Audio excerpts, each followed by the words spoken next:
The fact I'm even doing this job, thinking I wasn't actually going to do it. I thought that, back in the 90s, I thought, well, I'm not doing that. I'm going down a different path, and that path has been quite good for me, by the way. I enjoyed what I was doing.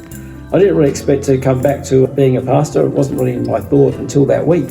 It's like finishing off a job that was started 30-something, about 30 years ago. So we went on a retreat back in end of March, and we were able to exercise some different spiritual practices. And I've just really learnt the value of spiritual practices, and in particular silence and solitude. I found that because I'm an extrovert and I'm very outgoing, when I first heard we were doing silence and solitude, I kind of was a bit hesitant to do it.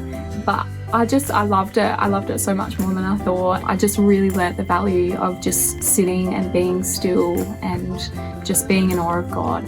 So this being our first placement in a lead pastor role, we're just learning lots about that leadership space. And up until this point in my journey, I've always been covered by someone more senior than I in the leadership structures. And so we're just learning a lot about what it means to be both pastoral, but also to be strategic, but amongst all of those words, to also be completely humbled before God and recognize that Jesus is the true head of the church.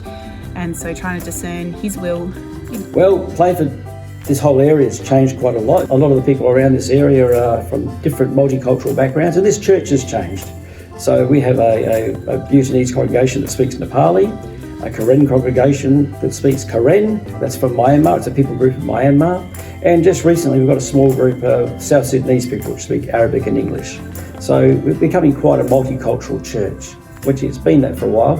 And one of the challenges of this is to think about how we put all that together and how that is going to work in the future. I've recently got another job because I'm point 8 with this church. So I have another job with the Elizabeth South Community Centre, and that's quite a good outreach, and it's got a heart for people in the area. I meet people who are having their needs met, their practical needs met, but it also provides a sense of community for people who often have nowhere else to go. This is an area of high needs in some places. It's also an opportunity to speak about what Jesus has done in people's lives. And so there's a little outreach group that I've been part of as well, which has people from other churches, and we're seeing just how that goes. For many years, I have been praying for more young people at the church. The other day, I was just, continuing on in that prayer, and God reminded me that there actually are more young people than there were a few years ago. I love that the church has grown. I'm energized by it, and I want more people to hear of this good news and have the church grow. So it's just such a blessing and an honour to be able to lead God's people, especially because of how unexpected the journey is. We're young, we're a couple, we have a young family. There's lots about it that on paper perhaps doesn't make sense, but at the moment we feel really honoured and protected by God.